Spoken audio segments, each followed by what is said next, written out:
All right, so we got a pretty major and honestly disappointing update here on the $3.5 trillion or no longer $3.5 trillion budget reconciliation package, as it appears like Joe Biden and even some members of the Congressional Progressive Caucus like Pramila Jayapal are now willing to allow this $3.5 trillion number to be completely gutted and eviscerated. And this is where we're at right now. So Biden tells Democrats that package of up to $1.9 trillion should be the new target of the talks. Okay, and just remember this in context of the original $6 trillion that Bernie Sanders and Chuck Schumer and Joe Biden were on board for, that was then watered down to $3.5 trillion, which was the moderate centrist compromise, if that's what you want to call it. Okay, this is a bill that does not include Medicare for all during the height of a global pandemic. It is a bill that does not include the Green New Deal, as we are continuing to confront climate change, and this is basically our last chance to seriously address climate change. So the $3.5 trillion number was already the watered down centrist compromise, and still they are willing to gut it even further. And I told you guys before we get into this,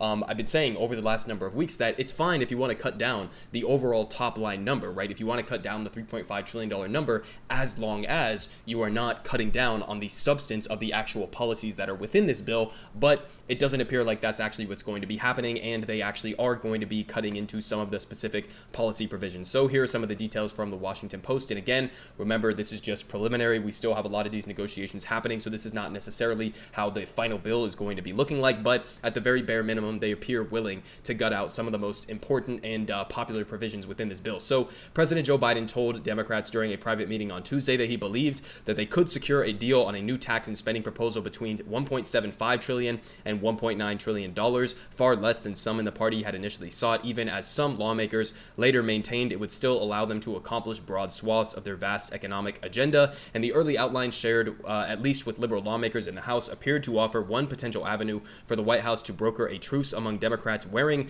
left-leaning and moderate factions. Again, the media continuing to insist that Joe Manchin, Kyrsten Sinema, and the literal handful of House members who are opposing legislation that is overwhelmingly supported by the American people, that they are somehow moderates. Okay, again, if you are opposing legislation supported by the overwhelming majority of the country, you are by definition not a centrist. You are by definition not a moderate. But yet they are continuing with this propaganda, and they continue saying that 4 people familiar with Biden's comments confirmed the early details, requesting anonymity to describe the negotiations. And they say, by the White House's calculations, a package of up to $1.9 trillion would allow them to accomplish some of their most significant priorities, and that includes some expansion of Medicare to offer new benefits to seniors, the introduction of universal pre-kindergarten, and billions of dollars to address climate change. Again, extremely vague. We don't really know exactly what this is going to be looking like, but billions of dollars to address climate change, that could mean 8 billion, that could mean 100 billion, it could mean anything in between. We really just don't even know.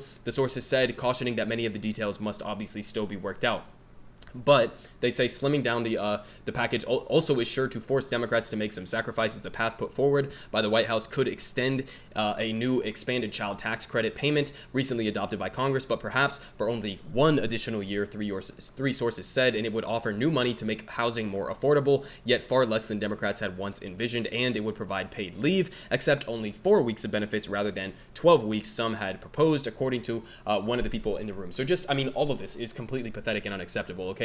Just to give you a perspective on an international stage where these policies lie, right? Okay, so we are negotiating between 4 weeks and 12 weeks of guaranteed paid parental leave, okay? Understand that other countries around the world, many of these other OECD developed nations around the world, have upwards of over a year guaranteed paid parental leave, okay? And we are negotiating between 4 and 12. That just gives you a perspective. It's completely pathetic and ridiculous. We are already compromising on the compromise, on top of the compromise, on top of the compromise, and yet this appears like it's the direction that they want to go. And I mean, on top of that, the child tax credit. This is something that Joe Biden's administration himself took credit for apparently cutting child poverty in the United States during the pandemic by half. Okay, so how are you going to take a policy that you yourself are saying cut child poverty in half and say you're willing to water that down? I mean, that is explicitly taking the position that you are okay with basically guaranteeing that more children will remain in poverty in the United States under your watch. And for what? Basically just for the random arbitrary demands of a couple of corrupt senators who you are allowing to tank your agenda. And they continue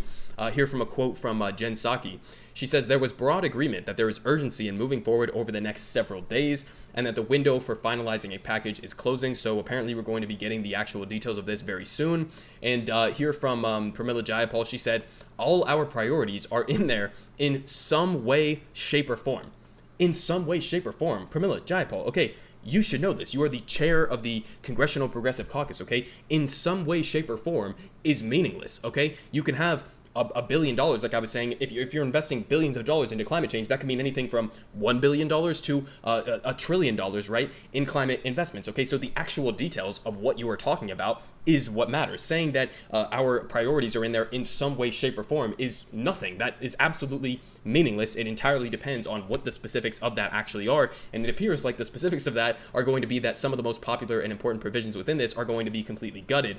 And we had some mixed messaging here, okay, so it was kind of confusing where exactly progressives are standing on this. So you have Ilhan Omar, after this news came out, Joe Manchin saying, I'm still at 1.5 trillion. She says he's going to lower the number every time a reporter asks. It's all a joke to him. He isn't negotiating. He is killing the bill, and it's time we all recognize it. Sadly, his shameful tactics will cost his constituents much needed investments for themselves and families. So it seems like she was kind of coming out in opposition to this 1.5 trillion to $2 trillion rough estimate. And then we had Pramila Jayapal come out after this meeting happened, again behind closed doors, where progressives are completely giving up all of the leverage that they would have of the American people who are overwhelmingly on their side. Having these negotiations behind closed doors completely gets rid of any of that leverage of public pressure that you could potentially have. But here, Pramila Jayapal completely contradicting other progressives, saying House Progressive Caucus Chair Representative Pramila Jayapal says she and her members had a really good, productive meeting with Biden today to discuss the reconciliation package and are, quote, even more optimistic about getting an agreement. Again, don't really know what that is, but she says that Biden is targeting a $1.9 to $2.2 trillion framework. So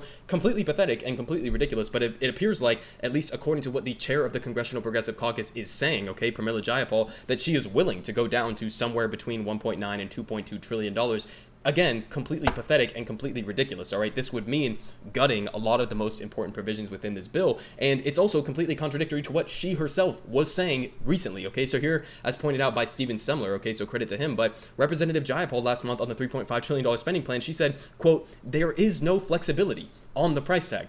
There is no flexibility on the price tag. Why? Because as I've told you guys a million times over the course of these negotiations, 3.5 trillion is the compromise. If you already compromised, why are you willing to come out of this private behind closed doors meeting with Biden and other corrupt senators and say, oh, okay, now suddenly it's $2.2 trillion or roughly around that amount that we're okay with? You're completely walking back on the actual stance that they took previously, that red line in the sand. If you remember, Bernie Sanders was coming out and he was saying this exact same thing, that $3.5 trillion is the compromise. Okay, so we're not going to go below that. And that's the line that they should have been holding. And it appears like they're completely giving up that line. So it's just completely ridiculous. And just to recap here, okay, so this is apparently what it looks like we're going to be getting. So updates here from Jeff Stein, and again, we're going to be having some motion on this. There's going to be hammering out of the details, so this is just preliminary, but he says key climate measures are out. Okay, so apparently climate change, the greatest threat facing humanity right now, is out of this bill. Again, this is probably going to be the last time that we have to seriously address climate change. Okay, so key climate measures are out. Replacement is completely unclear. Again, giving into the will of a corrupt, wealthy millionaire coal baron like Joe Manchin to gut climate measures, completely eviscerating any chance we have at a sustainable future. Also, child tax credit limited to 1 year, as we were just saying, and universal community college, SALT, out. Okay, no more community college, right? We had Bernie Sanders, who was running on free public college for all.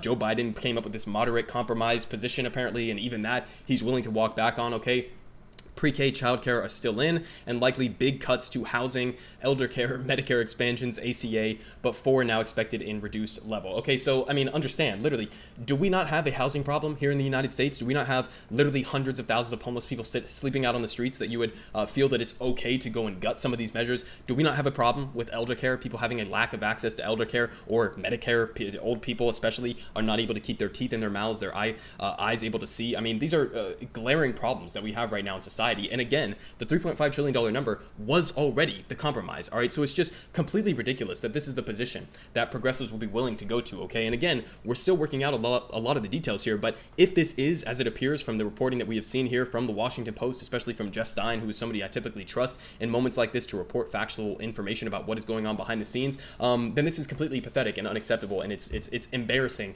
that this is the line that progressives would allow to be taken. Again, allowing what we started with, $6 trillion or even $10 trillion by some people's proposal, starting from $10 trillion, then whittling that down to $6 trillion, then whittling that down to $3.5 trillion, and then being able to whittle that down even more on the compromise on top of the compromise on top of the compromise to $1.9 trillion, simply for the only sole purpose of appeasing corrupt senators whose corruption has been wide out in the open and completely glaring the entire time. Obviously, I've told you guys millions of times, I feel like, on this channel, Joe Manchin, $500,000 a year from the coal company that his son runs, okay, more than he makes as a U.S. senator, and then he wants to gut climate legislation from this bill. And you have Kyrsten Sinema, who is opposed to Medicare negotiating drug prices and just so happened to get $900,000 from the big pharmaceutical companies. So it's like all of this corruption is happening out in the open, and still we are having to compromise with completely corrupted entities like Joe Manchin, like Kyrsten Sinema, for absolutely no justifiable reason. All they're doing is watering down extremely popular policies that the American people desperately need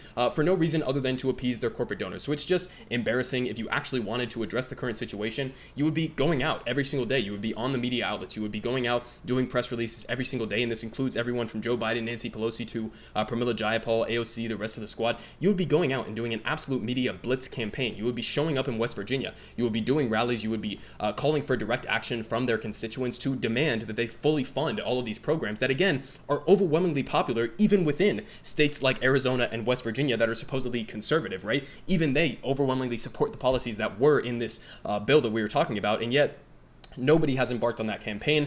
Bernie Sanders has been doing a little bit here and there, right? He's written the op-ed. He's been, calling out Joe Manchin by name. But where is Joe Biden? Why is he not in West Virginia right now? Where is any of these people campaigning in West Virginia or in Arizona to try to actually push the agenda that we have been fighting for this entire time?